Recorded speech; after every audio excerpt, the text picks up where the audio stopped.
What's up, party people? Welcome back to another episode of Saturdays and Seltzers. Sarah Griffin, joined by myself, Kendra Middleton. Sarah, long time no see. I feel like the people probably need an update about where you have been. How are we? How are things? I'm good. Things are good now. It's a hectic few weeks. It started off hectic and it's finally settled down now. I'm feeling better. I'm back into routine. So that's good. That's all that matters. And you can drink, so perfect. Yeah, thank God. Okay, well, I feel like since we're talking about drinks, we have to talk about what we are drinking. Also, I just noticed, I just told Sarah what I bought. I bought the new Spindrift spiked seltzers just because I like regular Spindrift, but I did not know that these were only 82 calories. Ooh. So that's kind of lit. We're in the double digit category, but this is the half and half. So I guess it's supposed to be like a Arnold Palmer situation. So I'm going to try this. Sarah, what are you drinking? Okay, because everyone knows I like spicy margaritas, because I don't know how to say it, honestly. But I sent Kendra Snapchats like, this is either going to be really good or like so disgusting. I have a glass with ice just because I feel like by itself it would be gross. So we'll see. So we are going to start a smash or pass series. So I think what we should do is put them on our story and then do a poll of smash or pass, and then we'll let you guys know how we feel. This is supposed to be like an Arnold Palmer situation, I'm assuming, because it says half and half, correct? It kind of just tastes, it tastes like water, which is like dangerous, but I had higher expectations for like the flavor of it, but the fact that it tastes like just plain water is kind of dope. See, I'm already nervous about this. All I smell is tequila and like spicy. It doesn't like smell like it will be good. I just smell like straight tequila. Okay. Give us a sippy sip.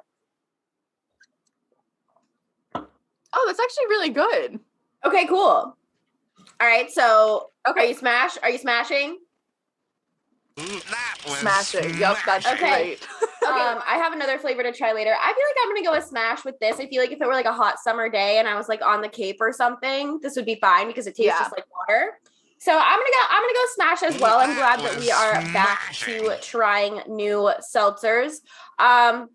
Also, since Sarah has not been back since Christmas, just want to give everyone a shout out who bought some of our merch or gave it as a gift or anything like that during our sale, which is still going on. We're going to keep the price point as low as we can for you guys. And if you have any suggestions for merchandise you would like to see in the future, please tweet us at SaturdaysNSeltzers on Twitter or send us a DM at SaturdaysNSeltzers on Instagram. And I think that we should probably move into our HLH with that. So if you don't know what HLH is, it is our high-low hero of the week, just to kind of give you guys a background on what's been going on with us in the last few days since we last talked with you. It's obviously been 2 weeks since you guys have heard from Sarah. So Sarah, what has your high-low hero been since we heard from you? Okay, so my high, I have two highs. One, the Bruins are on a win streak, 3 games in a row. I feel like they look like a much better team in 2022, so maybe we can just forget about 21.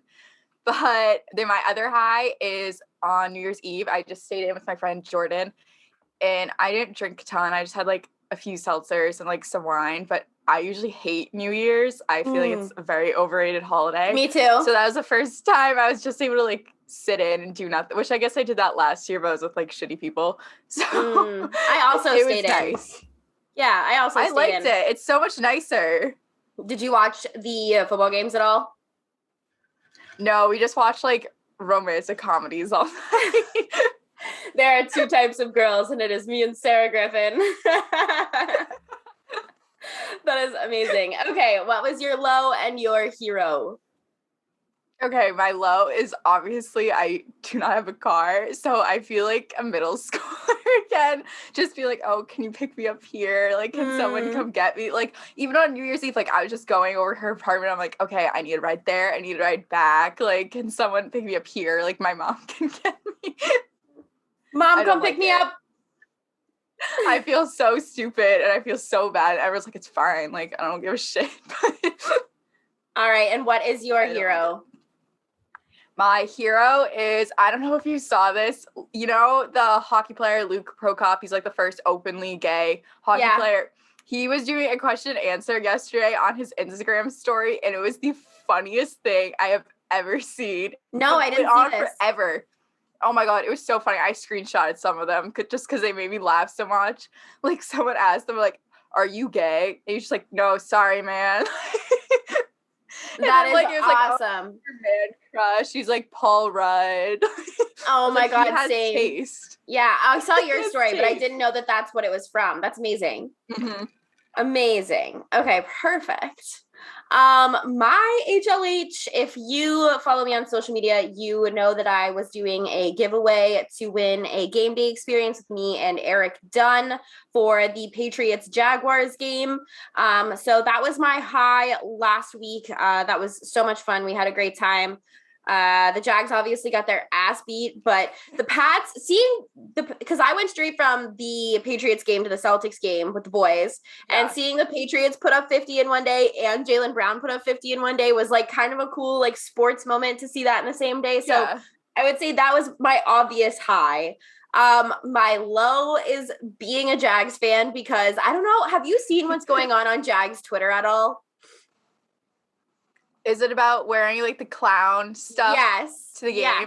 Yes, okay. I've seen that. Just through you, I've seen that. Okay, so when I tell you all of Jags Twitter is clowned out and there's like a protest scheduled for the last home game, I seriously mean that. Like every fan that's going pretty much is wearing like clown outfits, and everyone has changed their avatars to like clowns and everything like that with like our owner's mustache on it. It's actually absurd. So like the fact that like fans of the Jaguars are so fed up that it's gotten to this point is like kind of my low, but that also brings me to my hero, which is being a Jags fan, because like being a part of this absolute like shit show that has turned into this like revolt against our owner and like trying to get like our GM fired and all this crap. Like I'm so honored to be a part of this because like this is just so cool to me. So it is my my low and my hero all wrapped into one sort of. So those are my high low hero of the week.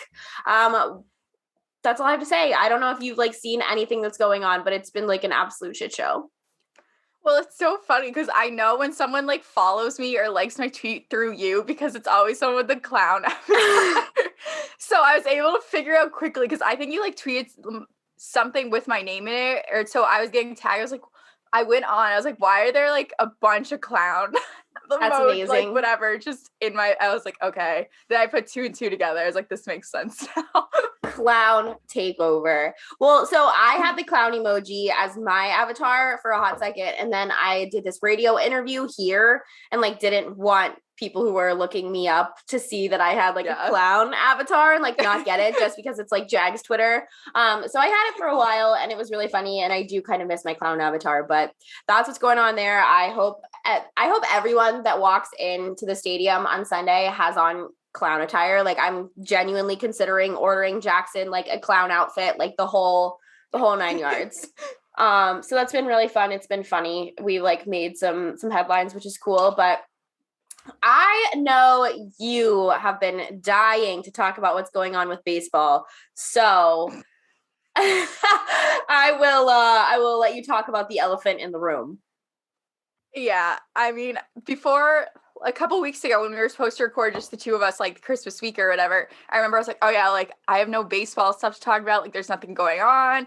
And I know there's still been no negotiations with the lockout, like no movement there. But then baseball gets into the news because fucking Rob Manfred has Ken Rosenthal fired from MLB Network because he like wrote an athletic article. It's just like, yeah, like he needs to pick up his feet. Like it wasn't like I read the article. It was not anything like damning. Like it was just like you can't not talk about it. You cannot talk about him positively. There's no way you could put a positive spin on a freaking lockout. And Ken Rosenthal is probably the last guy that I'm like, you better watch what he says. Like it's like the definition of a company man, I feel like. And if Rob Manfred's firing him, I'm like, I don't know what they're even talking about on MLB Network. Like, what is there to say at this point? Like, I feel like Ken's going to be fine. He'll probably get picked up, like, somewhere else. He still has his job at The Athletic and Fox. And I think it'd be honestly good PR for him to be whoever ends up bringing him on, it'll be like, yeah, like, fuck you, Rob Manfred. And everyone will rally around him. Players already are, like baseball fans. But in what way is this beneficial to Rob Manfred? Like, all you got was bad press, and you already have so much bad press. I don't understand the move. I don't know. Yeah, that's what I was just going to say is I was like, I feel like when you know that the spotlight is already on you for a negative reason, and then you go and have someone lose their job for something that isn't really like, and I don't want to say it's like not a big deal. Like, I don't know. Like, I just don't understand how for me, it kind of reminds me of the situation with the Jaguars right now. Like, if our GM wasn't such a piece of shit, I don't think it would be that big of a deal. But it's like, I feel like we're not trying to get him fired for nothing or like something like small or whatever. Like, this is so stupid. And it makes him look so bad. I'm just like, your legacy, like his legacy as the commissioner is already fucked. Like, I don't think there's any way for him to come back at any point at this time. But I'm like, why are you just making it worse for yourself? And also, it's not like he was on MLB Network saying these things. Like, it was for The Athletic. That's what The Athletic does. You know, like, that's his job. Like, you know what you're getting involved when you put someone that's a writer for somewhere that's not affiliated with your organization. They're not being paid to say nice things about you like he is at MLB Network. And no one's going to take him seriously. Like, yeah, he's one of the best writers in baseball, but no one's going to take you seriously for like, oh yeah, like the lockout's going on, but it's whatever. Like, it'll all work out, because it does not feel that way at all. So he's just saying what everyone was thinking, and he put it in the nicest possible way, honestly. Like, I don't think Rob Manfred must check social media, because if he saw what people were saying about him, that was like the nicest way possible to put it, I'd say. Well, it's true. And like, I think that that's one of my favorite things about The Athletic is that they kind of just let it rip. You know what I mean? And I appreciate that. That's what journalism's for. And I feel like far too often people like to blame the media for things, but it's like at the end of the day, it's not really even always, it's never really the media. It's what the outlet allows you to say or not say at the end of the day. Like, that's who's over your head. That's who's approving your stories. And that's who's paying you to write these approved stories. But that's what I so enjoy about The Athletic is that I feel like it's one of the purest forms of journalism left. Oh, 1,000%. Because whenever anyone asks you, like, oh, like, ideally, like, where would you want to write? Like, I never really want to just, like, cover one specific team unless it's for, like, I don't want to work for a team. I'd rather work for somewhere like The Athletic, where I feel like you have so much more freedom. And, like you said, it's kind of like the purest form of journalism, where you can just, like, if you have an idea, you can run with it and not have to worry about, oh, like, I don't want to upset this person, or this could get me in trouble with this person. Like, it really is just, I don't give a fuck. The only person I'm reporting to is my manager and editor. So yeah, and I feel like I get that often because I'm one of those people in this industry that will just let it rip and I don't really give a shit. And people like to say that I'm too edgy or whatever, but it's like, that's what I appreciate about The Athletic. And that's what the consumers of people who read The Athletic appreciate about them, is that they do just let it rip and they give, voices who have a lot to say and don't really give a shit about what the masses think of them. They're going to tell you how it is. Yeah. And I, as someone who's like that, I appreciate that. So that's the only reason this really, I mean, it rubs me, the whole thing rubs me the wrong way, but it's like, that was my biggest issue with it, is that what The Athletic does.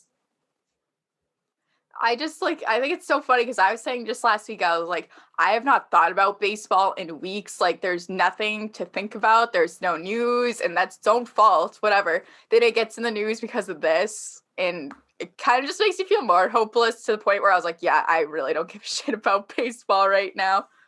How do you think that this, from a player and fan perspective, this and the lockout, how do you think that this is going to affect like the idea of baseball in this coming season? Well, it's funny because I asked a couple of the kids that I interviewed for my minor league thing, just I was like, what are your thoughts on the Ken Rosenthal thing or whatever? And they're like, well, obviously they're like, don't say that I said this. Like, I don't want to get in trouble, which whatever.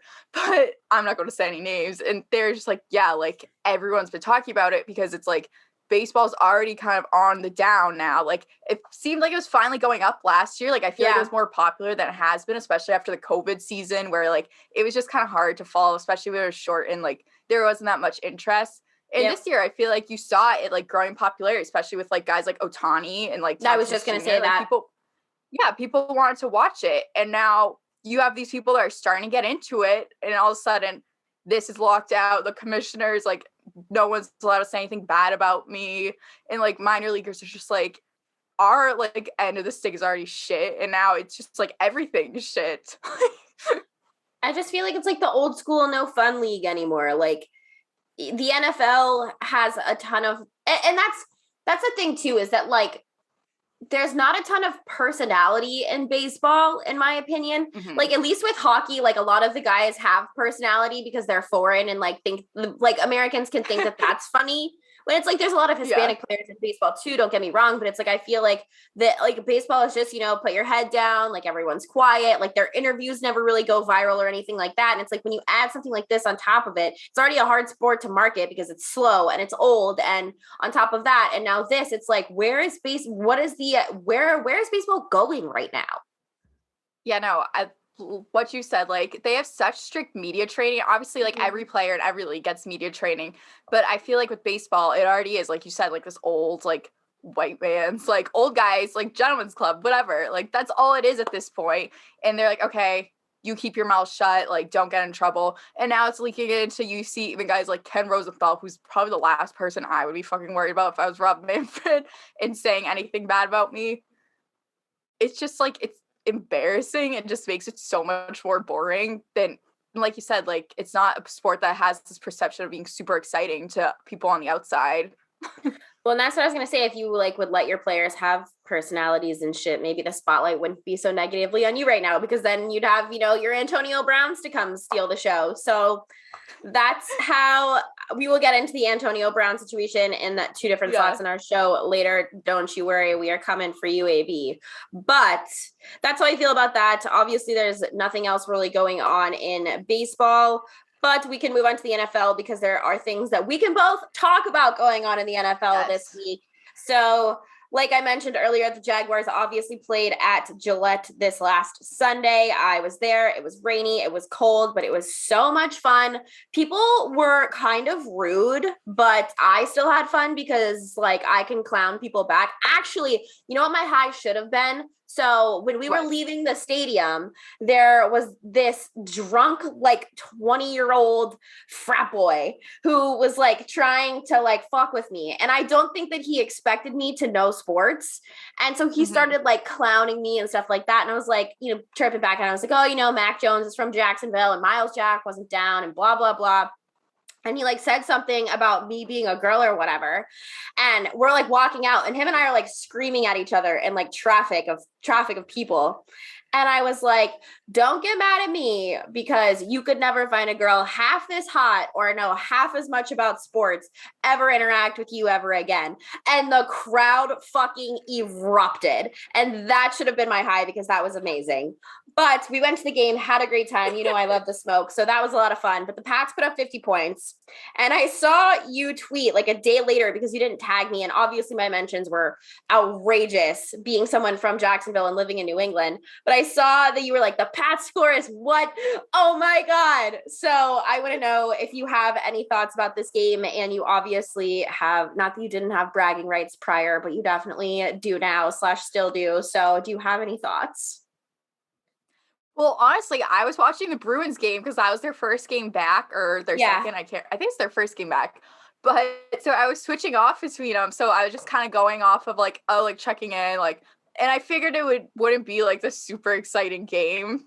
But then I like tuned over. I saw it was like 50. I was like, what the fuck is going on? And I like tweeted that. And then I said that I was like, poor Kendra. And someone responded like, why are you so surprised? It's the Jaguars. I was like, it's still 50 points. It does not matter what team it is. I was like, that's insane. I was like, do not downplay it. That's pretty insane. 50 points is absurd. And that was the highest score put up again, like that was put up against us all year. So even by Jaguar standards, that was a little surprising. Trevor continues to throw interceptions. It's just... And you know what? Honestly, the fact that the Pats were playing the Jaguars is probably what lost me my fantasy football championship game is because they pulled Damian Harris so early. I lost by 1 point. So that was miserable. You lost by 1 point? 1 point. And it was like, yeah, it was bad. I lost honestly because they pulled Damian Harris so early and I started Aaron Rodgers over Joe Burrow, which, anyone, I know, and any like sane football fan, you're like, okay, it's a championship game. I'm not going to bench Aaron Rodgers. Like, that's the obvious answer is that no matter what, you start Aaron Rodgers. But I should have listened to my gut and ridden the hot hand, because I always tell myself that you should ride the hot hand. And I didn't, and I lost by a point. So that's what happened there. But so I wanted to talk to you. Speaking of being someone who is a Patriots fan, grew up in New England, all those sorts of things. Tom Brady, if it weren't for Aaron Rodgers and Jonathan Taylor, and, somewhat of his second half of the season performance, but like not really, he would have been in the conversation to have an MVP season. And now, his team is so injured. Godwin's out for the season. Evans is clearly not healthy. AB is gone, like we just mentioned, that we'll get into some of the drama later in the show. Gronk is never really healthy. But you have this Bucs team that obviously has these expectations just because it's Tom Brady. And, he's obviously played in Super Bowls where he hasn't had super great talent at receiving positions and stuff like that. If Brady goes on to win this Super Bowl or makes like a deep playoff run, do you think that this is potentially like his most impressive Super Bowl? In terms of just like the roster, like assuming what it would be, because like you said, there's so many injuries and just kind of looking at what he has left to work with. I think in terms of strictly like roster, I'd say yeah. Because I'm like thinking back on the Super Bowls he won with New England. Obviously, he had some like super impressive games. Like there's no denying that. But then you look at like who he was throwing to, like the kind of weapons he had, and compared to what he has now, I think it will be difficult. Yeah. If it does end up happening. So yeah, I would say so. I love that take. I love that take from you, because honestly, I expected you to say no, but it's like, we've watched, Tom Brady make supers, and it's not to say that these guys wouldn't have been as good without Tom Brady. I mean, honestly, we'll never know, because Tom Brady kind of molded, the Wes Welkers of the world, the Danny Amendolas, the Julian Edelmans and stuff like that, who weren't these like huge names coming into the league or anything like that, and made them champions. And it's like, now he has the best receiving core he's ever had, one of the best the NFL's ever seen. And everyone's going down. Everyone's injured. Gronk isn't what he used to be, just because he's fucking like made of metal at this point. So I kind of honestly agree with you, because you go from having this receiving core to clearly a significant drop off that I think that if Tom Brady makes this happen, that just goes to show that not that there was any question of him being the GOAT prior, but it's like anyone who's arguing anything otherwise now they would just have to shut up, especially winning 2 without Bill. Like, oh my God, come on. I would say even if he just if he doesn't go all the way, win the Super Bowl, just a deep playoff run at this point, I think will just be more to add on, because it's like you said, he's the GOAT. There's no really disputing that at this point, but just another accolade to add to that. I agree. So 2 more things I want to talk to you about the NFL. I know that you obviously don't really give a shit about Ben Roethlisberger or the Steelers or anything like that. I fucking hate Big Ben. I tweeted that I would I just hate him as a person. Yeah, me too. I tweeted the other night that I would take his tears any way I could get them, even if that meant like running on and off of Heinz Field for the last time. So his last home game was Monday night. They won. His interview was absolutely disgusting. He was like, the goal in football is to like take a knee or whatever. And it's like, I got to do that one last time at home or whatever. And the montage before the game honestly had me fucking gagging. It was so disgusting. I was like, I hate the way that the NFL has just let people like this have a career. I was actually talking earlier to bring up the Antonio Brown situation again. It's like, there were so many allegations when I was like doing some research earlier that I forgot happened or thought that it was someone else. And it's like the fact that the NFL has gotten to this place that like, I can't remember the details of every person who sexually assaulted a woman and gotten away with it. I can't keep them straight. I can't remember who's who anymore. That's a fucking problem. But so when they did this like huge montage for him and stuff like that, and it was like, oh, thanks for your career, blah, blah, blah. I was just like, what? I'm like, I'm so ready for this ass clown to get out of here. So in case there was any question about how I feel about fucking Ben Roethlisberger, hopefully there isn't anymore. Good fucking riddance. And then I don't know if you saw today, I'm going to pull up the story because this happened like right as we were sitting down to record. Baker Mayfield today, it came out. So he had surgery, I believe, yesterday. And it came out today that Browns quarterback Baker Mayfield must resolve his differences with Kevin Stefanski in the event that they need to coexist next season. So I guess that there was like a rumor that came out that him and Stefanski were beefing or something like that. And then Baker tweeted that it was like the media and like, don't put my name in your mouth to like put bread on the table or whatever, about this like Browns reporter that I guess has been there for quite some time, even though that there were rumors of him potentially already not being there next season. So it's like now there seems to be like, there was trouble in paradise before with all the Odell Beckham Jr. stuff where he went to LA. And it's like, now there's drama with this, but it's like, how do you feel when players are, when someone does their job, you know, makes a report that they believe to be true. And it's like now Baker Mayfield, even though there was like consideration of him moving on prior, he's saying, you know, don't put my name in your mouth to put food on your table or whatever. How do you feel when players approach the media that way? Just because, you know, if there is like an issue with him and Stefanski, which seems to be true potentially, like, how do you feel about that? I don't know, because on the one hand, I'm like, they have every right to go tell their side of the story. I feel like a lot of times players like own sides get mixed up in everything, and like because it is like so heavy on like management coaching, that's who you hear the most from, like you never really hear their side and you're less likely to believe it. But I also feel like that's what almost makes it worse, especially when you're someone like Baker, who I feel like is kind of just having like a shit show of season. People are like, oh, like shut up, like you're just making up excuses for yourself. And I feel like that like it's almost like we need more people speaking out, so that's like not something that you just automatically assume. But at the same point, I'm like, I don't know. I don't know enough about the Baker Mayfield situation, like every moving part to it. But if I know he is one that tends to more likely speak out, and it never really seems to go his way or ends up backfiring. So that's why just in this case, like, I don't know. Yeah. I obviously, as a journalist, like I'm going to report whatever I know and whatever is the story, and whatever someone has to say about it isn't my problem. Like that's obviously their side of the story, and time will tell who's right. But I do appreciate like the rawness about Baker Mayfield. Like he has always been the guy to tell it how it is, tell it straight. Even when he fucks up, I feel like he takes accountability for his own actions, which I think is awesome. So, but I kind of love that like raw authenticity about Baker Mayfield, and I appreciate it.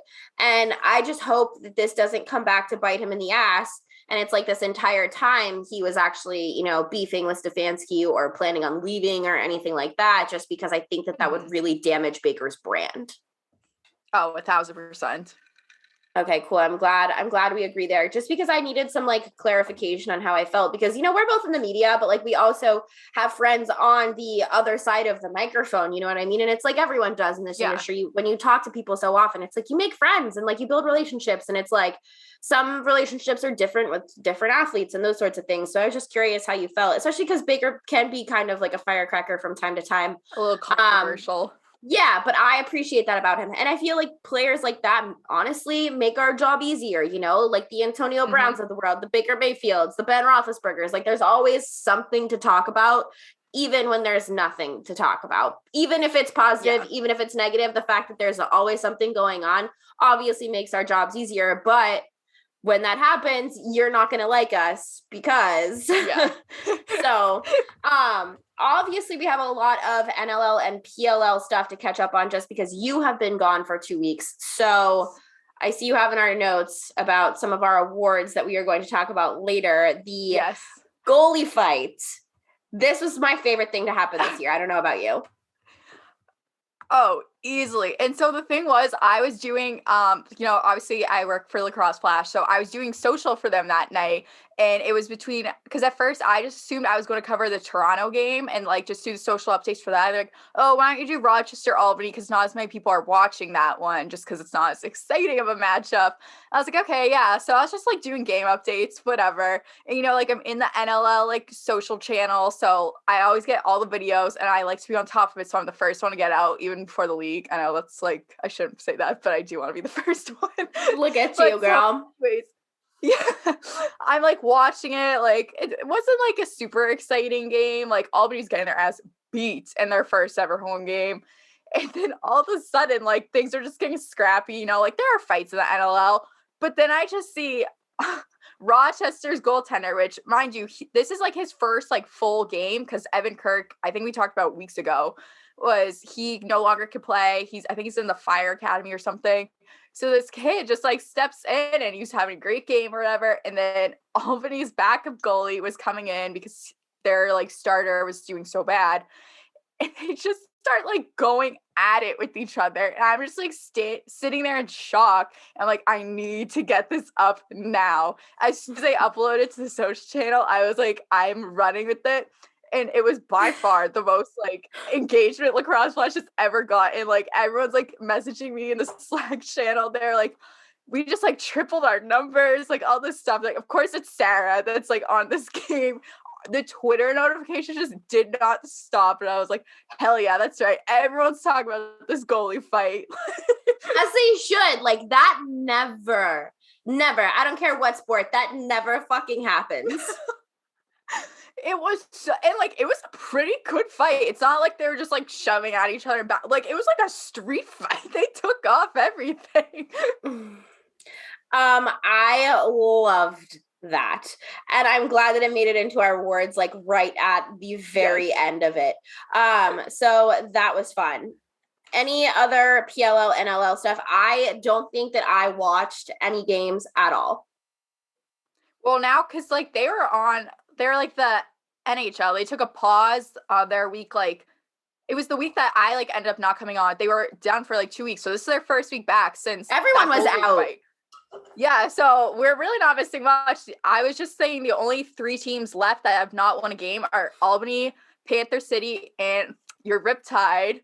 And so Albany. What else is new? Just a day to be miserable as a sports fan. Welcome to being me. Luxury. And so Albany this weekend's playing Saskatchewan. They're playing at home again, but I don't expect them to win that game just because Saskatchewan is so good. Granted, they only have 1 win, but all their like losses were by just 1, and like they're easily a playoff caliber team, whereas Albany is not. Panther City is an expansion team, so I wasn't expecting them to do much. They are playing at San Diego this weekend. San Diego's been super good. Yes. How the fuck do you come up with? Also, if you guys haven't noticed by now, anytime that happens, it's me raising my hand to ask Sarah a lacrosse question. How the fuck do you come up with a team name Panther City? Also, my niece would love that. She was a panther for Halloween and people kept thinking she was a cat and she'd be like, I'm a panther. There was like some specific, because I was watching the Panther City broadcast, whatever it was, however many weeks ago. It's like something, I forget what city it's actually in, but it's like some like old story and something about panthers. And so that's just, I don't remember what it was. There was a city of panthers, this one place, that one time. It was like something about cats. I don't know. It was a very Texas story. I was just like, all right. Because I thought, this is so stupid. I thought there's actually a place in Texas called Panther City. Wait, okay, this is just like me going off for a second. I'm opening Google Maps and I'm just going to type in Panther City and see where it pulls us up. I want to say it's like Fort Worth, Texas. I think it took me to Panther Lake in upstate New York. Okay, well, there's no Panther City, in case anyone was wondering. There should be.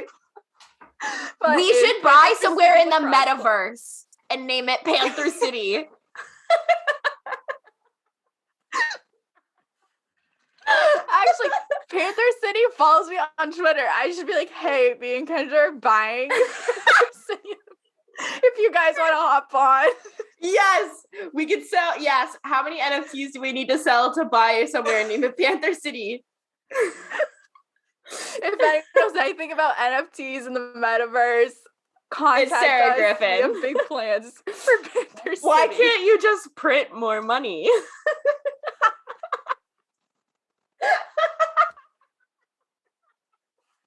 That's in my ideal world. We print more money. Panther City's a real place in the metaverse, and we make all of our money selling feet NFTs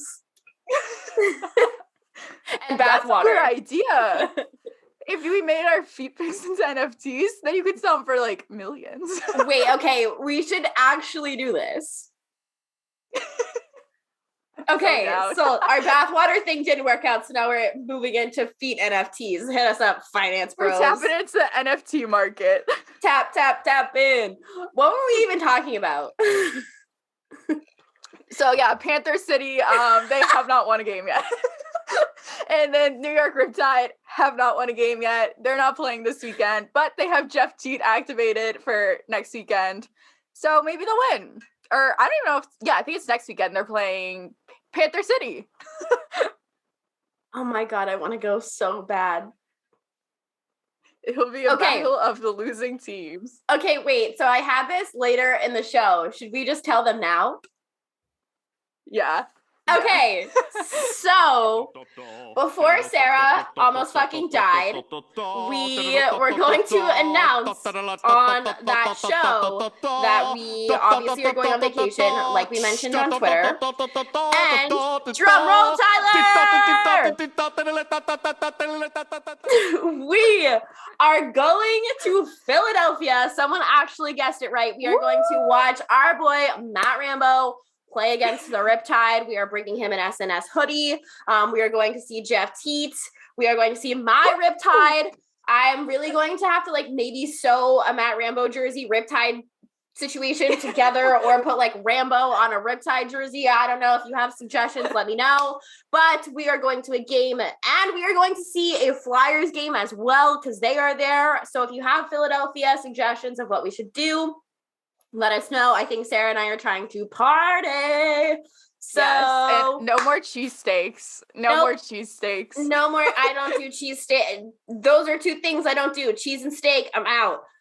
But let us know what we should do because we'll do it. We are going to Philly.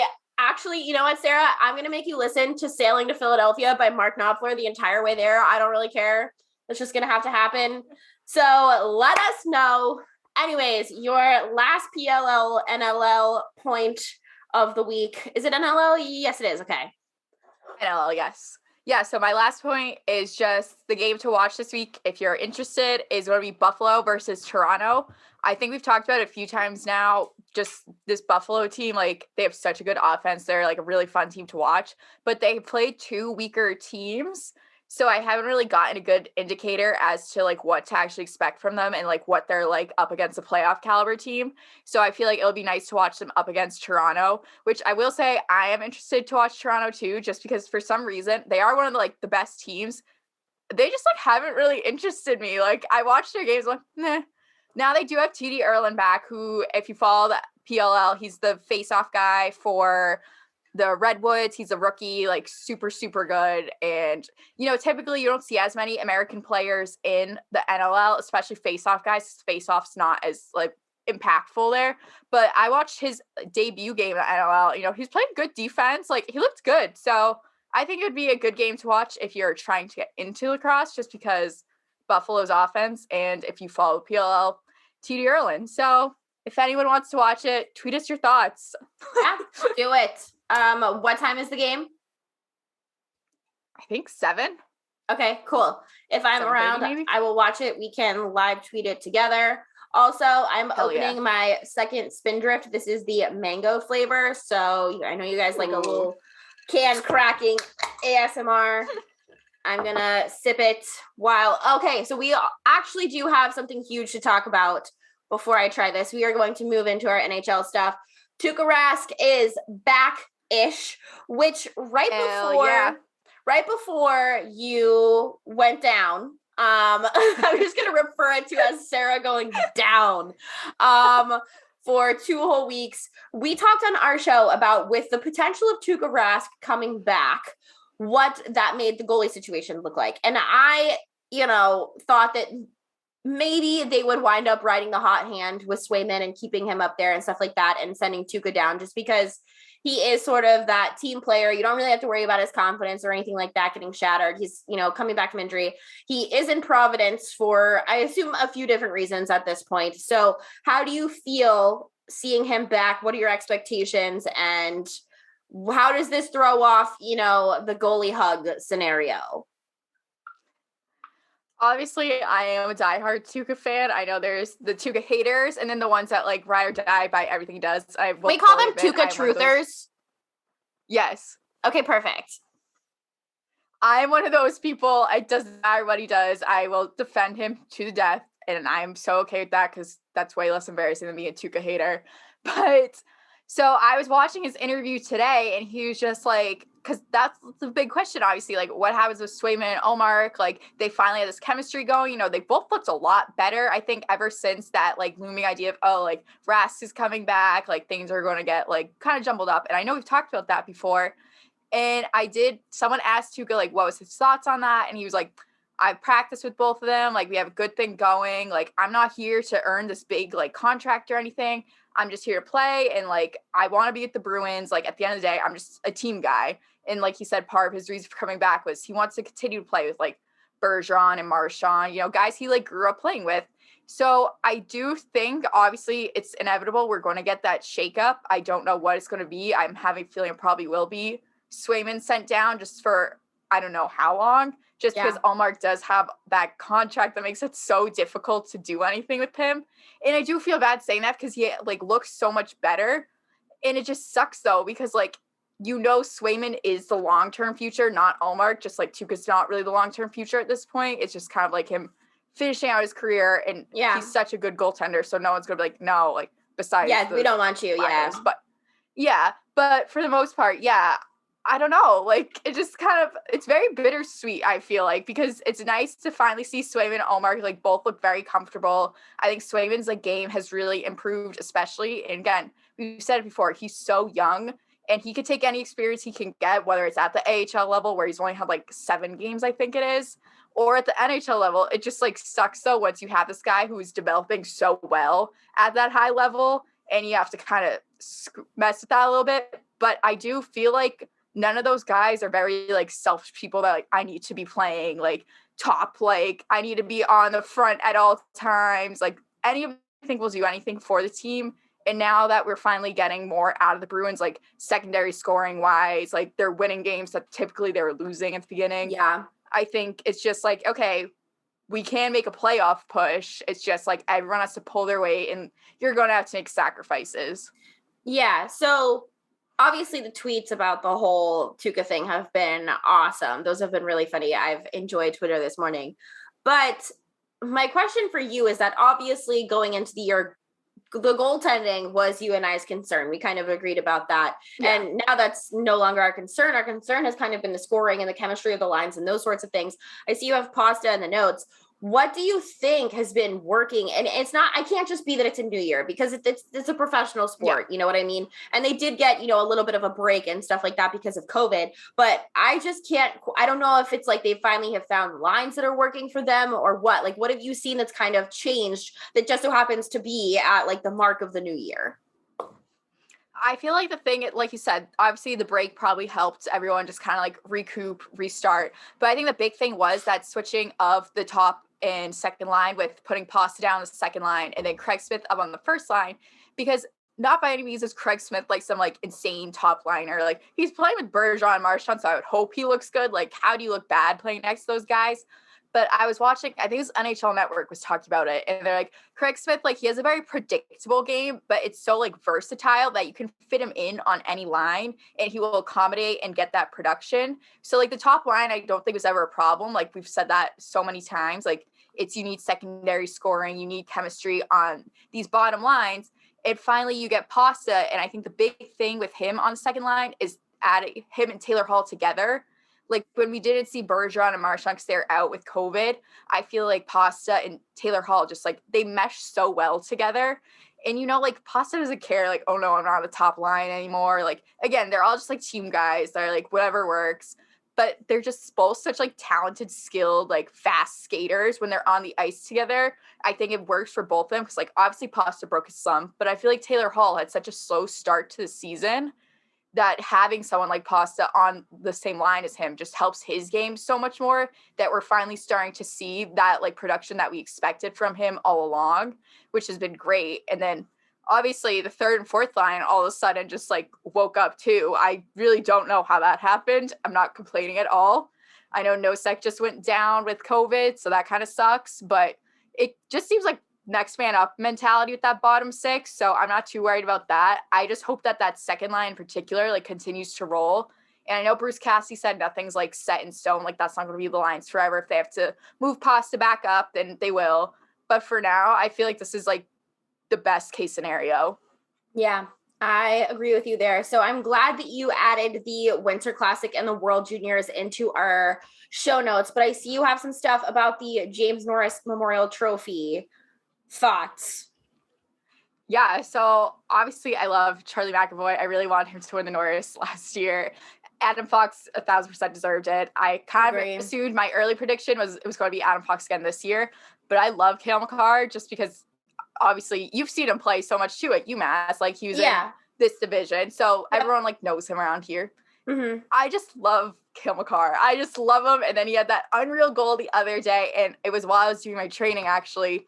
And so I was like in the Slack channel, and I was like, oh, like someone should post this, like whatever.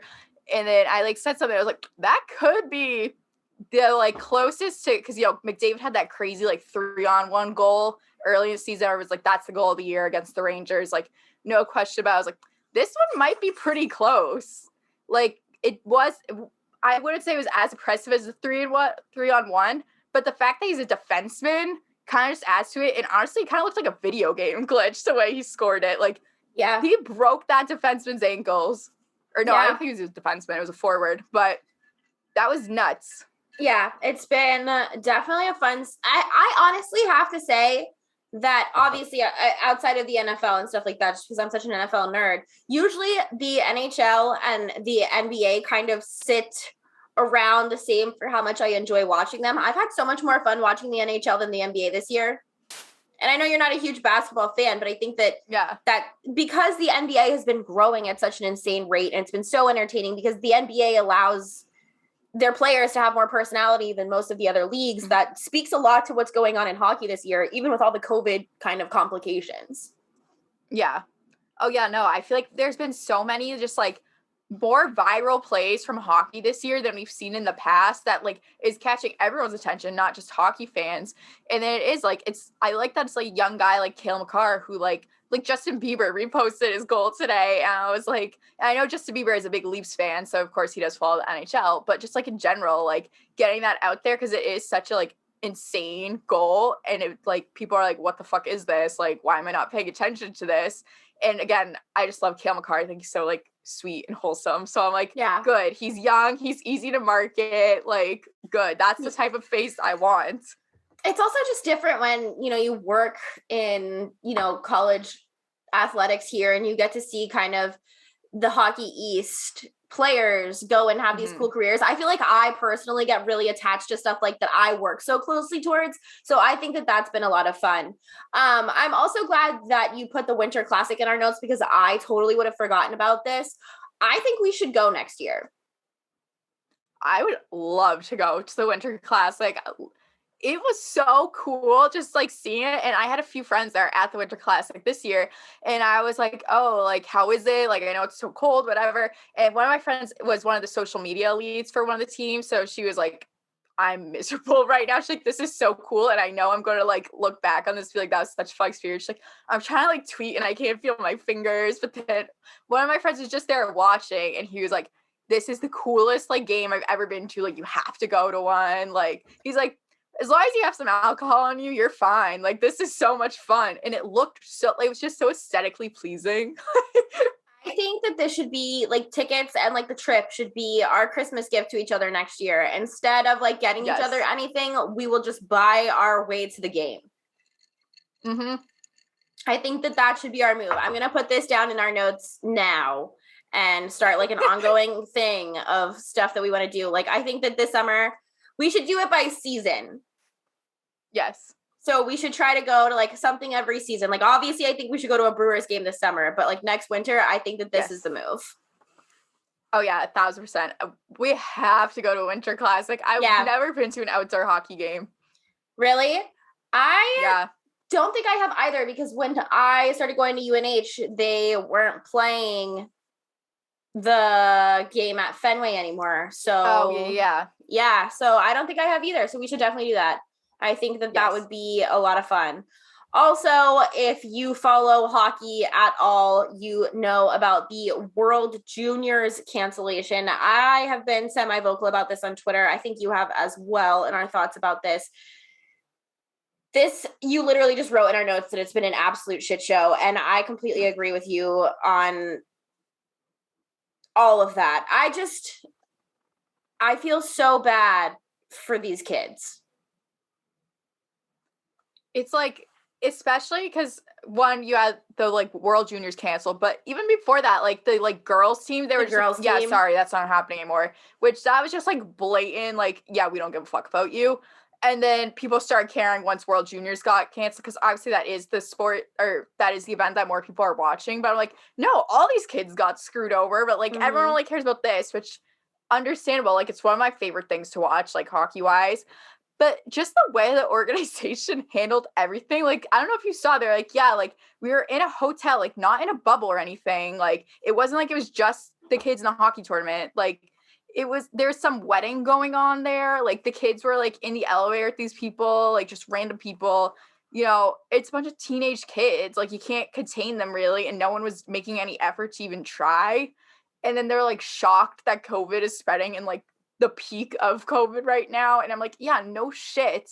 And then just the way everything was handled, and they're like, oh yeah, like, we're going to cancel it, but we might postpone it till the summer just for the boys though. It's like, yeah, what? I don't understand how in the year 2022 you can justify canceling something for one gender over the other. And it's like, I understand that with this and March Madness and stuff like that, yeah, the boys make more money. But my thing is that it's at such a profit that it costs you next to nothing to let the girls fucking participate too. And it's like, we're obviously a show about sports hosted by women. So it's like, yeah, we feel pretty passionately about this, but it's the fact that, like, I feel as though this was so swept under the rug once the boys stuff was canceled too, because then they had the excuse of like, oh, well, it was canceled for everyone. It's like, no, fuck you guys. You had the intention of only canceling it for the girls because it's a fucking inconvenience and doesn't make you enough money. And quite honestly, I'm so over this, and I don't know how it gets better. I don't know how to hold people accountable. I don't know how those things work. I'm just pissed off. Yeah, I 1,000% agree. I think they're able to sweep it under the rug because, like, oh, everything's canceled, so you can't get mad at us anymore. It's like, you never even made the effort for those young girls to be able to play. And you didn't have the intention to either. No. And that's care really, at all. No, they don't give a shit. And it sucks because it's like, okay, well, if you don't want to have these sort of competitions for the girls, first of all, that's fucked up. But second of all, cancel them before they even have the opportunity to get to these places and put in all this time and effort and stuff like that. And it's like, do I think that that's still wrong? Yeah, but it's like, then you're not wasting people's time and energy and money and effort and their parents on the same page. You know what I mean? And it's just like, or figure it the fuck out. Like, you have all of this manpower and all of this capital. Figure it the fuck out. It's not, I really don't feel like it should be that hard because this is just absurd and I hate it. No, I agree. I don't think there's anything that difficult about it. It was just poor planning, poor management, everything on their behalf. Yeah, I agree. If by strange chance you are a girl who was supposed to play, please DM us, tweet us if you know someone, anything like that. I think that this goes for both of us when I say that we would love to have someone on and have their thoughts, you know, kind of be shared about it. So if you know someone, you listen to our show, and you are a young woman that wants to come chat, please reach out to us if you're allowed to. If not, it doesn't even have to come on the show. Honestly, I would just love to listen to what you have to say. So I just want to give some quick thoughts on the national championship game and the playoffs that just happened. I know that you said you didn't watch any of the games, which is so fine. But the earlier game was the Alabama-Cincinnati game. And I pissed off a lot of people with a tweet that I had that said that group of 5 schools were never going to be allowed back in the college football playoff. And honestly, that was just a joke. But the fact that I triggered so many people and so many people were mad makes it that much better. It's just like, I feel like this was the committee's one opportunity to let a team in that was a non-group of 5 school, because they quite honestly don't bring in the same amount of money. And my point is that we all know that all the committee cares about is money, which is why this most likely was set up to be a repeat of the SEC championship game. It's like, who do you think brings in the most money in football right now? The SEC, Alabama, Georgia, the big show, all the boys that are going to be drafted to these NFL teams, which right now is from the SEC, despite what happened against LSU the other day with all of their players out and all that sort of stuff. So Cincinnati wound up honestly holding up against Alabama better than Michigan did, which, is fine. That had nothing to do with my point. It was just that the committee cares about money. And so now we have a repeat of the SEC championship game for the national championship game, Alabama, Georgia. I am going to take Georgia in this game by a touchdown, because I don't think that you play each other in an SEC championship game and Alabama gets away with not only 1 as an upset, but 2 in a national championship game to take home a title. I'm going to take the dogs in this one by a touchdown for that reason, even though my favorite conspiracy theories are that college football is rigged for Nick Saban and the NFL is rigged for Tom Brady and Bill Belichick. Either way, that is what I'm taking. Sarah, I know you are not a huge college football fan, but as we've said before, I love to get your opinion and score predictions just because I think it's funny. So I want to know who you're taking and by what. Oh God, I don't know if I even have score predictions. I know. I would say it's Michigan and Georgia, right? No, it's Alabama, Georgia. Alabama, Georgia. Okay. I see. I only even really know about Alabama, but because my cousin is a big Georgia fan, they live out in Georgia, and I know they're diehards. I see their stories all the time. I'll go Georgia. Okay. So I'm saying, all right, I'm going to say UGA 27-20. Sarah, okay. What is your score? And okay, what do we want to wager?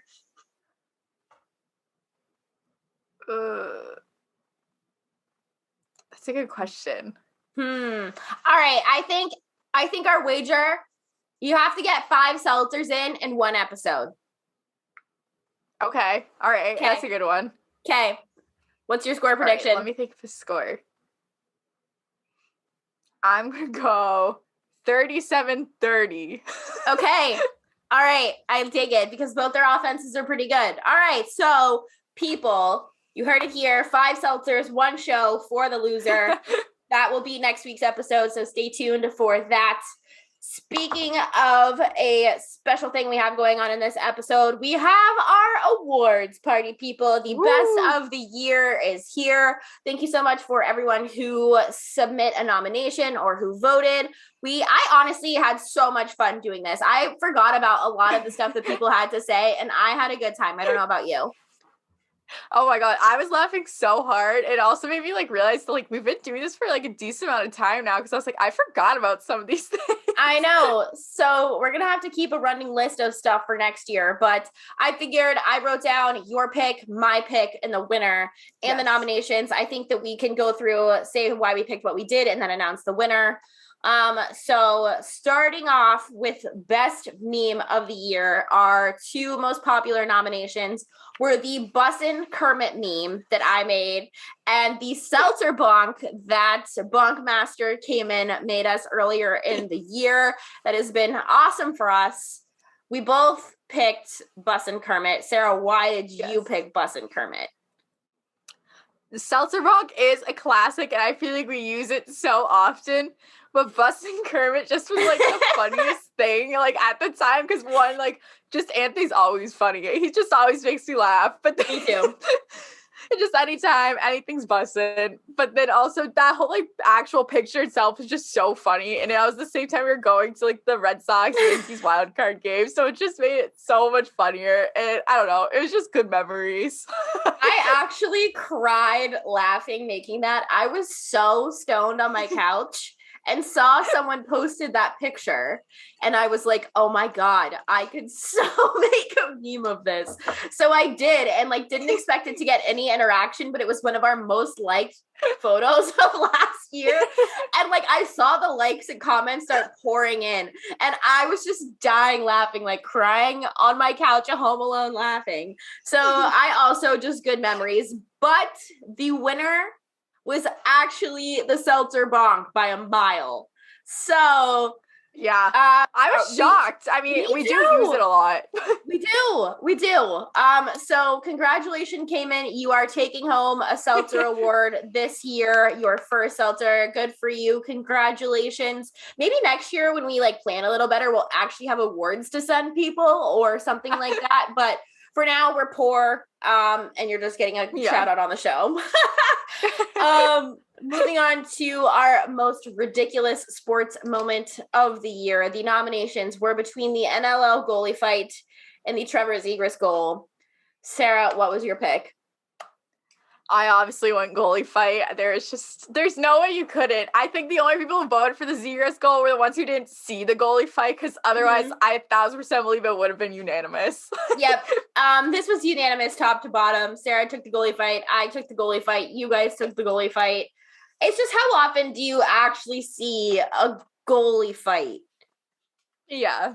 You know what I mean? Like, it's not that, like, yeah, you don't see cool goals you see cool goals all the time. You don't see cool goals like that, but it's like, I feel like a cool goal is, or like something like that is like a once in a season thing, where like this is like a once in a decade thing. Yeah, like you do not ever, in any sport with goalies, you don't see goalies fighting each other. And then it was just like the fact that it was the NLL and we like talked so much about it was just so fitting.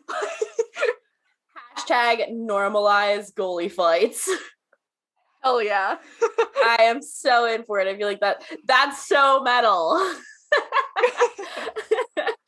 Yeah. Wait, can we talk about my other high this week? Should have been my nails. One's a smiley face and one's a sad face, and they're white and black, and I think I love those. They're pretty rad. They are. So, most adorable sports moments.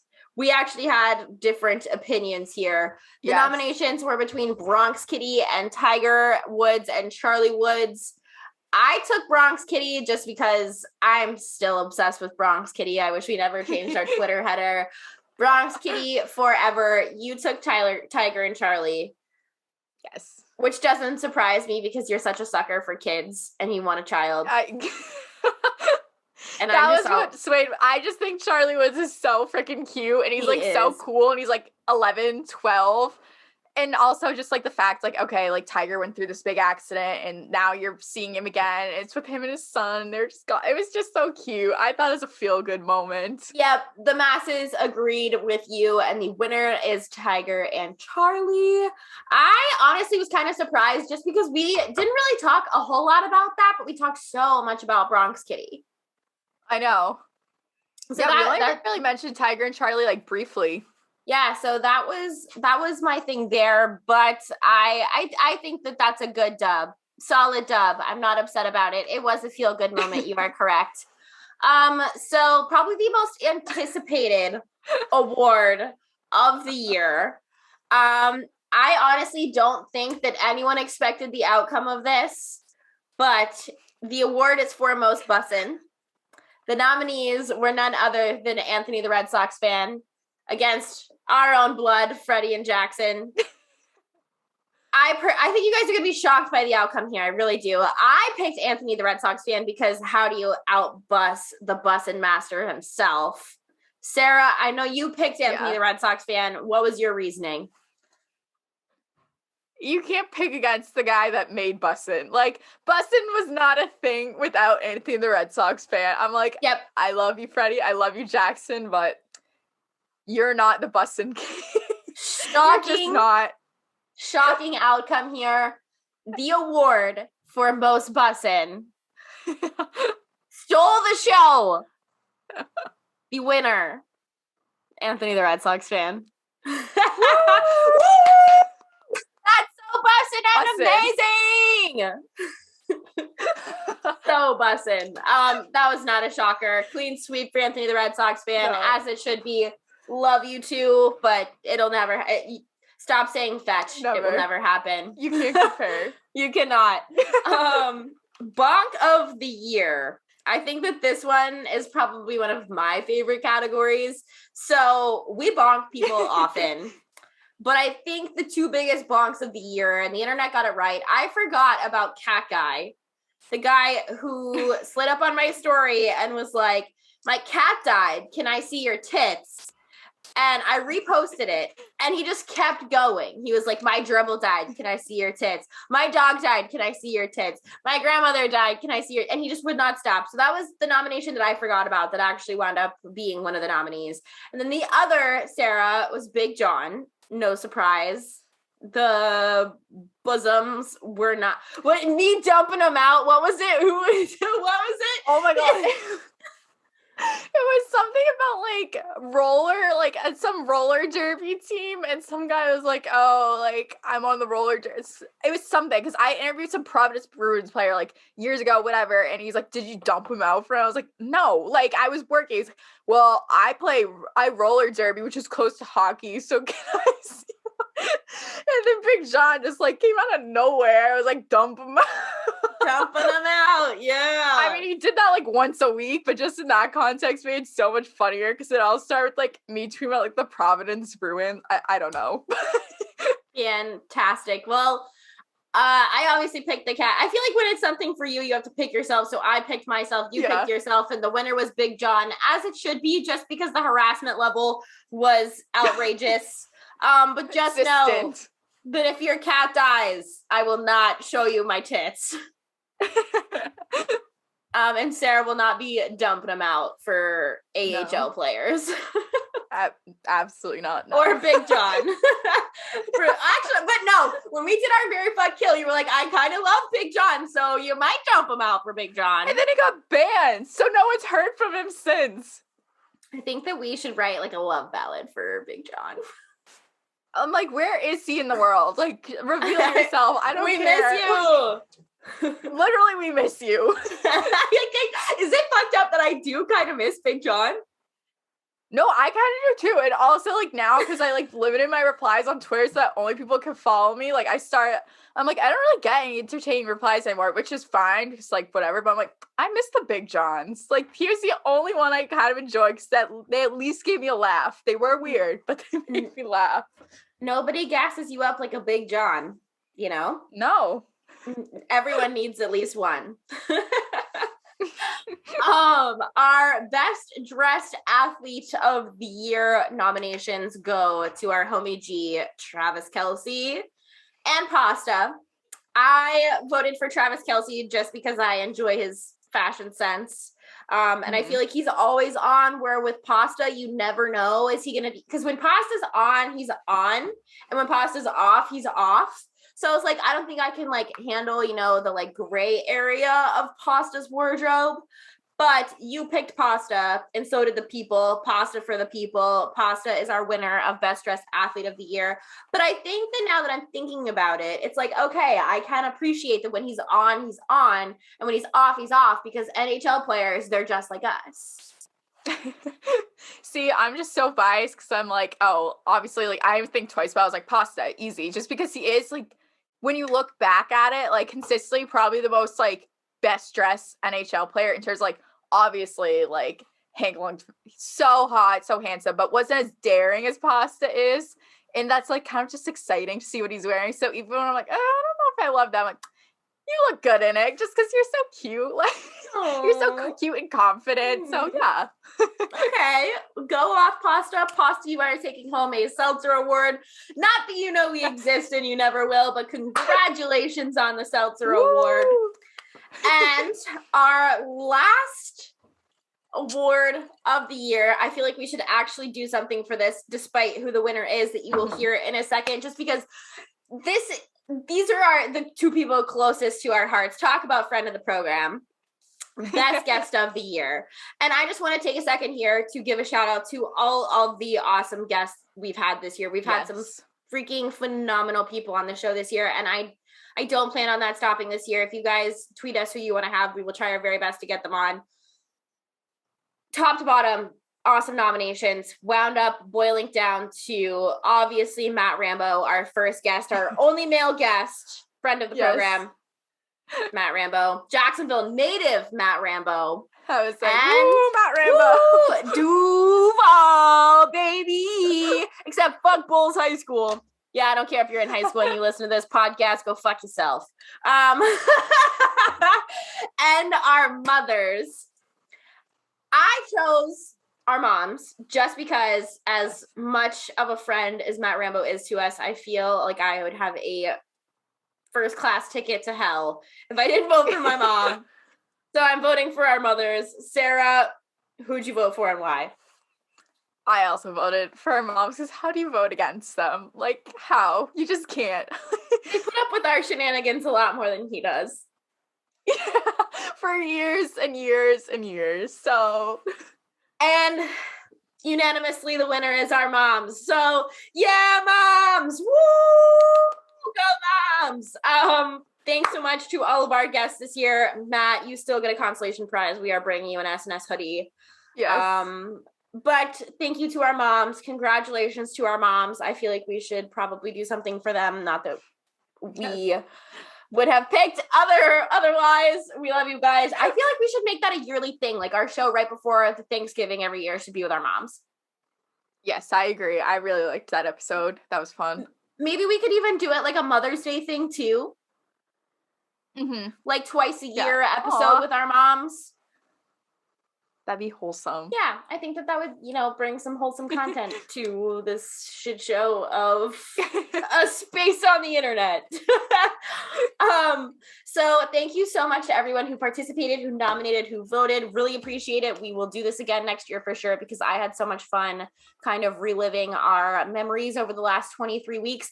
Also, I cannot believe we are 23 weeks into this. Like I sent you that in our email when I sent you the show notes this week. 23 weeks. That's wild. Crazy. And I did 2 of them without you, and I don't know how I survived. Shout out to Taylor Mathis, though. She was a homie for coming through for us. As we Taylor Mathis, real homie. Honestly, runner up to our moms and Matt Rambo for the guest of the year. She really stepped in last second, so that was awesome from her. As we close out our show, we are going to move into the rest of our weekly topics, our pop culture shit of the week. Sarah, I love yours. What is yours? Yeah, so I'm sure if most people have saw this, Benny, Mookie, and Brock were reunited. I think it was yesterday. They were just like working out together. But Brock made the caption, #brothers. And it just like made my heart melt. I miss them all so much, but it was just so cute to see. And I love that, like, I knew that Benny and Brock were still friends because they were like best friends since Benny came up. But I did not expect them to be with Mookie because I feel like Mookie kind of is his own little world, especially with his like billions of dollars at this point. But I loved that. It was wholesome content. It made me a little sad, but mostly happy. Yeah, I saw everyone across New England socials sharing that the other day. Very wholesome, very cute. I have a not so wholesome / cute scenario. Mine's actually sports related. So do you follow tennis like at all? I knew who this guy was. Like I know because he is such a big tennis star, but I don't follow tennis. Okay, so I watch like the big matches, but I love going to tennis matches. Novak Djokovic came out and said that, his mother said that he is being treated like a prisoner by Australian authorities. The headline from CNN says Novak Djokovic is being treated like a prisoner by Australian authorities. His mother, Diana Djokovic, told reporters during a press conference in Serbia on Thursday. World number 1 Djokovic is thought to have been transferred to the Park Hotel in Melbourne after having his visa to enter the country blocked ahead of the Australian Open, according to CNN affiliates 7 Network and 9 News. Basically, this is because he's unvaccinated and everything surrounding COVID right now. I am so pro Australia in this conversation. It is 2022. This is 2 years in the making. You knew that vaccine passports and vaccinations and everything like that were going to be required to travel and compete outside of your country and other countries and stuff like that. You knew this. We knew this was coming for years now at this point. Months, years, whatever you want to call it. And now you want to play the victim because you think it's cute and quirky and special or whatever to not be vaccinated. Fuck off. I don't care. You're a millionaire. You're a billionaire. You'll be fine. Fuck off. You're not being treated like a fucking prisoner. You're not being allowed to participate in something by a country that said you need to be vaccinated. You have to be vaccinated to go to fucking preschool in America. Okay? Get over it. You are not cute. You are not special. You are not quirky. Go home. No, I think we've said a million times now, like, especially athletes, like, you know the rules at this point, you know when it's going, like, at this point, your vaccination status is going to keep you away from things if you're not vaccinated, just because that's how the rules are. That's what works for the well-being of everyone, like, whatever, what your personal opinion is. But if you want to fucking play, then just do what's asked of you at this point. And especially like Australia, like, they have been so strict about it. That's why they have been able, for the most part, up until I think now, really, to keep those COVID cases down. So, like, just fucking listen. Like, yeah, no one's asking you to, like, go to war. No, and it's like, you're not a victim. Like, stop having, like, the victim mindset. And it's like, you're being treated like a prisoner. Are you kidding me? You're one of the richest athletes in the world. Like, I'm so sick of this fucking, and it's not just in athletics, it's a lot in athletics, but just in general, people who are not the victim having a victim mindset. One of my biggest pet peeves. Like, oof. So that could have been my tea party, but I have something that I have hinted at for the rest of the show as my tea party this week. Sarah, I knew that you were going to take this as your tea party, and I'm so glad that you did. So I picked the obvious answer, but let's talk about it. I think we've talked about Tristan Thompson on here now, like, probably more than anyone else, but he just continues to give so much. Nothing ever sports related. Like, it never has anything to do with basketball. Just him being like a piece of shit. And I'm sure everyone's now seen Tristan Thompson went on his Instagram story and made it public that he has a child with another woman who he cheated on Chloe with. But the way it was worded was just so funny to me because, one, he made it sound like it wasn't him who did it. It was like the paternity test has come back. I'm like, the paternity test didn't do anything. Like, you did that. And he was just like, yeah, like, Chloe, I have nothing but respect for you. I'm sorry I've embarrassed you. I'm like, obviously you don't have respect for her. Like, everything that you do points to zero respect whatsoever. And then he, like, acknowledges, like, yeah, I've embarrassed you. And I, like, my first thought was, remember with, like, Jordan Woods? Like, that was such a big thing. Like, whatever it was, like, 4 years ago now. And, like, all they did was kiss. Like, I remember vividly watching that episode of the Kardashians, and it was just a kiss. And I've now watched Jordan Woods did Table Talk last year talking about it. And she was like, yeah, like, I was just kind of, like, shunned from the world because the Kardashians did not go after Tristan Thompson. They went after her, like, this 21-year-old girl. And we're just like, fuck you. Like, you're a piece of shit. You homewrecker. Like, all this stuff. Because he kissed her. I'm like, you know what? I hope Jordan Woods having a great fucking day and having a field day with this because she went through so much shit just for it all to be like, oh, he's a piece of shit. Okay, so that was actually a point I wanted to bring up. I also love that you said that he liked to act like it was the paternity test that had weak pullout game and not him because, hello. But, okay, so I want to talk about Jordan, and then I have one more question for you after that. So, yes. Jordan is like now dating Karl Anthony Towns, who's also an NBA player. Yes. And they like seem so happy and whatever. And I do agree with you that the Kardashians decided to go after Jordan as this 21, 22-year-old girl at this party. And while I have zero sympathy for her kissing her, you know, best friend's sister's baby daddy, like, I don't have any sympathy for that, don't get me wrong, but like, after all the times that Tristan had screwed Chloe over at this point, it wasn't like this was like the first thing, whatever, like, this had been like a behavioral pattern at this point. It's like, how do you think Jordan feels right now, / how should she feel? Like, should she feel like this is like her last laugh? Well, what's wild to me is like Tristan, like obviously we knew even before the Jordan Woods thing, he had cheated on Chloe because I remember it was like she was giving birth, and then the news came out like that day, like yeah, like Tristan was seen kissing this like whoever at a club or something, and that was just kind of brushed over because then she had True. Yeah. And so I watched the interview last year with Jordan Woods when she went on Jada Smith's like table Tabletop, podcast thing or whatever. Yeah. And she was just like, she was very apologetic. She's like, what I did was wrong. Like, I completely understand that. Like, I, as a woman, like, I so see why they would be upset with me and stuff. She's like, it just like didn't really sit well with me that like I was the one getting all the like blunt hate for it. And Tristan was just like whatever. And again, like she's this young girl. Like, he's a grown man. He knew what he was doing. I'm not saying she didn't know what she was doing, but at the same time, it's just kind of like you look at the Kardashians and their history, they always blame these like young girls. It's always these other women. And it's like, okay, one, you guys have been the other woman in situations. That's no secret. We know that. No secret. You continue to just onward trend, whatever. But I was like, how are you able to just like brush off how like, especially like Chloe's sisters? I don't know. Like, I understand in Chloe's situation, it's difficult because like so complicated. Her sisters, like, you should just outright hate Tristan. Oh my God. How is it you twisted it onto like the other woman? And you're just like, oh, but he's okay. He could still stay. Yeah. Okay.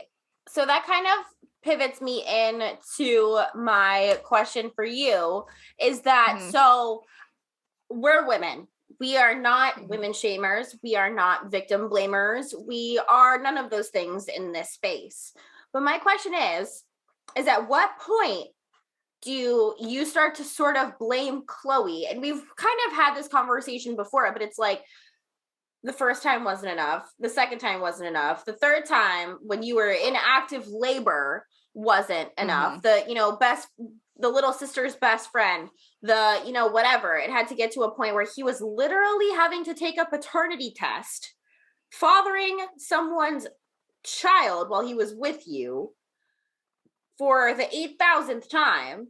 Are you kind of like, okay, well, not that you deserve this, but like, if you're going to be stupid, you got to be tough sort of situation?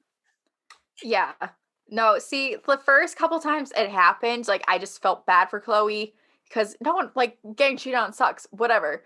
But I think once you got to, like, the third time, it's like, all right, you know who Tristan Thompson is. You know what kind of person he is. It's not someone, like, yeah, raise your kid with him. Like, you have a kid with each other, like, co-parent.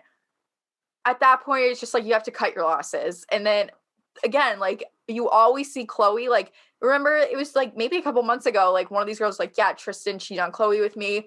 And she did not say a word about Tristan. She was just like, this girl's lying, like blah, blah, blah, like trying to get all these people to gang up on this girl. I'm like, even if she is lying, the fact that people are believing it because that's how shitty he treats you, like constantly probably should mean something to you that, hey, if you're going to start like outright calling people out, maybe you should be the guy that you have a kid with that continues to publicly disrespect and humiliate you.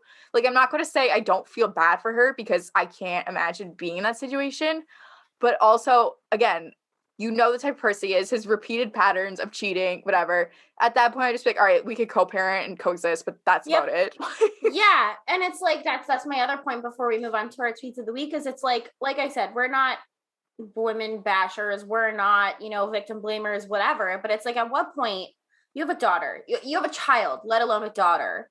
And it's like, at what point are you starting to teach this girl habits that you don't really want her to pick up on about, men and what's okay and what's not okay? Because it's like, it's not like you're in like a small situation where, you can hide these things that are going on in your family and not tell people and those sorts of things. You're literally in the most public eye in the entire world. Like, you are a Kardashian child. And it's like, there's no way to hide this from this girl. This girl's going to know this by the time she can use the internet. So it's like, and that's what I was thinking. Like, I worry for her future. Like, when she like goes and looks for like mom and dad and sees all this shit, that can fuck you up. Like, I cannot even imagine. Yeah. And it's like, that's not a secret. You know that. So it's like, at what point are you teaching these things to your daughter, not even on purpose at that point? And it's like, like I said, we're women. And it's like, I would never want that for my daughter. I wouldn't want that for my kid, let alone Absolutely a daughter, not. So, and it's like, obviously we don't have kids. We don't get it. We can't tell people what you should and shouldn't do. Yeah. But it's like, that can't be something that never crossed her mind. No, and I honestly didn't even think of that point that, like, it's not like she just has a son or something. Like, she literally has a daughter who looks up to her and is going to be able to easily go on the internet one day and find all this out. And it's just like, okay, like, again, not victim blaming here at all, but this is how my mom was treated. Like, is that okay? Like, that just happened. We just let that go on. And she looks exactly like her daddy. They ain't hiding shit. So there's that too. So our last weekly segment is our tweets of the week. I had lots of bonks over the last 2 weeks. I feel like I exposed a lot of it, but I do have a favorite tweet from someone else. Sarah, do you have a tweet this week? I do have a tweet. Now mine are very limited since I did limit my reply. So any mean thing I get is usually in the quote retweets. And so it's during the Winter Classic. Wayne Gretzky was on the broadcast and accidentally dropped an F-bomb as they were coming back on. And so I just tweeted about it because it was funny. Like, everyone's tweeting about it. It's fucking funny when someone drops the F-bomb on TV, especially if it's Wayne Gretzky. Like, am I wrong? Is that not funny? No, that's amazing. I thought it was. Yeah, that's amazing. So you know how those old-time hockey people are. They, like, hate women. Don't like anything that you do if it has to do with hockey. And this is someone that has tweeted at me multiple times now. And he was like, oh, so funny. Guy who played hockey for years swears. Like, are you new or something? And so I just, like, quoted. I was like, who's Wayne Gretzky? I didn't know who he was. Like, whatever. He thought it was serious. It was like, how'd you have a job? Like, blah, blah, blah. And I was like, oh my God. And then he just deleted all his tweets while people were going at him. Like, you are so embarrassing. Like, I'm so embarrassed for you. Like, one, it was just funny. It was just a funny thing. They're like, two, how do you have no sense of humor? You know the, like, emoji? Why do I picture, like, you putting, like, him, like, looking at your profile and be like, NHL, who's Wayne Gretzky? Like, that's all I picture. I was like, he was like, Wayne Gretzky, like, trying to explain to me who Wayne Gretzky is. He's like, he's not just some hockey commentator. I was like, I don't know who that man is. That is comedy. Also, I forgot to talk about my tea party segment. Am I hammered? Maybe. I didn't even think about it. So we're gonna, like, hop back and I'll actually talk about my tweet of the week really quick, and then we'll go back to that before I end the show. Yeah. My tweet of the week is from my friend Emily from Jags Twitter. Someone wrote this week that for the 4th year in a row, the Jacksonville Jaguars will host a naturalization ceremony for a halftime of the Jacksonville Jaguars game against the Indianapolis Colts. On Sunday, January 29th, 2022 at TIAA Bank Field, 74 persons from 32 countries will become new United States citizens. My friend Emily quote tweeted this and said, oh man, 74 people from 32 countries are going to become United States citizens surrounded by a stadium full of clowns. That's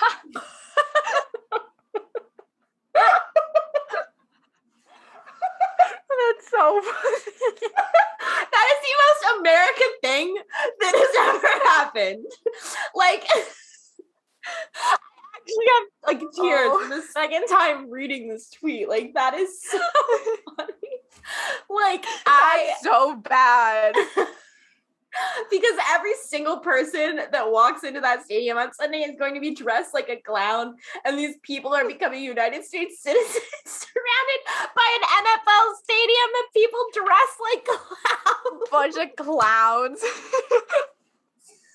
I feel like because this has become sort of like a tradition in this game, that this has to, like, moving forward, we just have to, like, normalize people, like, becoming naturalized citizens in a stadium full of clowns at this point.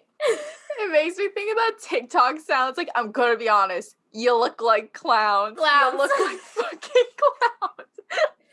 Like, imagine us becoming Canadian citizens in, like, an NLL arena filled of people dressed like clowns. Like, this is such a special day. Like, you have your family coming out and you're clowns. And they don't get it because, like, it's like, they think that it's just, like, this, like, game or whatever, and they're not on Jags Twitter, and they're not, like, dialed in, and they just see everyone walking in like this and think it's normal. Like, eye emoji, lip emoji, eye emoji. What the fuck is this? Am I in the right place? So that was my tweet of the week. Honestly, that outshined any bonk that could have happened to me. So there's that. Gonna hop back to my tea. I don't think we've ever forgotten a segment before. So I'm just gonna close the show out with my tea party segment, which is something that I've been like hinting at all episode long. So I don't know how I forgot it.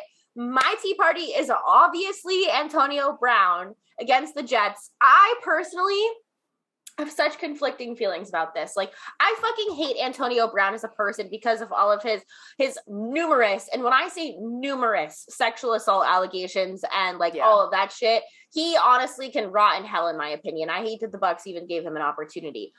But on top of that, what the story sort of was before today, and I'm sure by the time this show comes out, there will. Sorry, I have crazy hiccups right now. I'm not even drunk.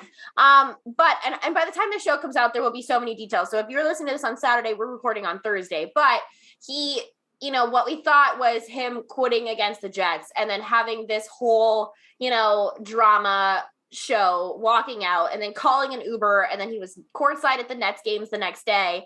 And now he's saying, which seems to be legitimate, that he had such a bad injury that he didn't want to play and Bruce Arians was making him play. And then he even named the doctor and posted text messages and all of these sorts of things. And it's like, if Antonio Brown weren't Antonio Brown, I think that there would be two different things happening here. One, people in the media would be more likely to believe him. And two, Bruce Arians would more likely be like, you know what, if you're injured, maybe let's look into that or whatever. Whereas Bruce Arians was like, you need to be here and you need to play, especially because the team has all these injuries and stuff like that Antonio Brown was obviously the first receiver in that system at the moment. So it's like, I think that if Antonio Brown wasn't himself, we wouldn't be looking at it this way, but it's like Antonio Brown is who Antonio Brown is. And now he has some rap song that he released that I listened to, which was actually insane, but it already has 1 million listens. I listened to it. It was insane. If you have not, can we please make the outro music? I want to make the outro music to this episode Antonio Brown song, but I don't want to give him any clickbait. But I just if it weren't Antonio Brown, I would be so team Antonio Brown. But honestly, he can go fuck himself because of all of his allegations. Well, I did see today, Bruce Arians was I did tell him to get out, get off the field or whatever. He's like, that's not what I meant to cause this huge big scene. And I will say now I am a lot more skeptical as to Bruce Arians' whole side of the story, just because, like you said, Antonio Brown has the receipts, whatever. If it was anyone else, I'd be 1,000% on his side. But I'm just kind of what we were saying earlier about Baker Mayfield. He is 1,000 times more controversial than Baker Mayfield, obviously. Baker Mayfield may say or not always perform up to standards, but he's not a shitty person, where Antonio Brown's a straight shit person. So I'm less likely to believe him, but at the same time, he does have the receipts and whatnot. And I think it does start interesting conversation about Bruce Arians. I saw a lot of people on Twitter oh, I lost so much respect for Bruce, blah, blah, blah, all this stuff. I'm it's so hard for me to have a solid opinion on this just because he's such a volatile person that I'm I don't know if even if I do believe him, I don't want to be I'm on his side. I don't think I would ever be on his side. Yeah. I'm in the same place. If it were anyone else, I would be you know what? I'm a theatrical person. Go off, sis. Do your fucking thing. I would do the same thing if someone said that to me, and that's what I thought they meant. And I was going through all this drama with an injury or whatever. And the memes were honestly gold. That if it were anyone else, I would have been you take that Uber. You go sit courtside. But the fact that it's AB, I'm I hope you run out of money so fast and you wind up homeless. I don't give a fuck. You shouldn't have assaulted all those people. Yeah, this whole time, we really just let that go over everyone's head. Well, it's that's what I was talking about earlier with the Ben Roethlisberger situation. It was my roommate and I were doing some research because we both wanted to talk about this today. He wanted to write about it. I wanted to talk about it, obviously. And it got to the point where I was looking up all of his sexual assault allegations, and I was oh my God, I forgot that was him. Oh my God, I forgot that was him. Oh my God, I forgot this happened. And it's the fact that there's so many of these situations in the NFL where we are forgetting that things happened, or maybe thinking it was someone else or whatever. That's like the reality of where we are in the NFL, and the lack of accountability that they have as an organization is fucking absurd. And it's like, this isn't going to get any better, but it's like, fuck Antonio Brown. Yeah, so, there's really no set person in this situation. I'm like, yeah, I'm on their side, or like, this is the clear winner here. And knowing the NFL, he will get another chance. I saw today, he's like, I will play for whatever team wants to pick me up. And I'm sure he will get the opportunity. So that was my next question for you, was do you think that he will play again? I'm going to go with no, I don't think so. But, you know, after my roommate's point in his article today was that if it's kind of Bruce Arians' fault. Like, after the first incident, he was like, you know, he's one and done, you know, whatever. And then you keep giving him these opportunities. And it's like, well, you kind of made this bed. Now you have to lie in it. Bill Belichick didn't have any issues with him to this extent, or, you know, any of these theatrics or anything like that. And it's like, okay, Bruce Arians, this is kind of your fault. So your Super Bowl team is falling apart, and partially it's your fault.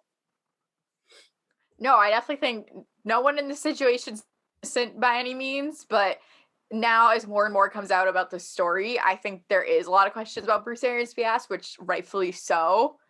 And you know how it goes. Like, he has all these PR people telling him what to do, what to say, whereas AB, I feel like obviously he has PR people, but he very much just does whatever the fuck he wants. Whereas Bruce Arians, like, he's very calculated, which you should be when you're in that role, but it makes it a lot harder to feel bad for him, because you know everything is just like, okay, what about the image? What about our team? Like, and not like, oh, what about our team? Like, we're going to keep playing. Just like, what's the reputation, basically? Yeah. Well, and that's what he said in that interview. Some reporter asked him, you know, she was like, well, you know, you said it was a one and done situation with Antonio Brown now, and, you know, we're at this one and done spot in this. How do you feel about it? And he goes, I don't really give a shit what you guys have to say or think or whatever. I'm going to do what I think is best for this football team, which I agree with. And at the time, I just think that you play the risk at that point. Therefore, if you want to dance with the devil's repercussions are your fault at this point. And that's how I feel about that. So do you have any closing thoughts? I do not. All right. Well, thank you so much for listening to Saturdays and Seltzers. So happy to have Sarah back. Don't forget to follow us on all of your social media platforms. We are at SaturdaysNSeltzers Pod on Twitter, at Saturdays and Seltzers on Instagram. Join our Discord, be a part of the conversation. We are always looking for suggestions for this show over there. So happy Saturday. Keep on sipping, y'all, and we'll see you next week.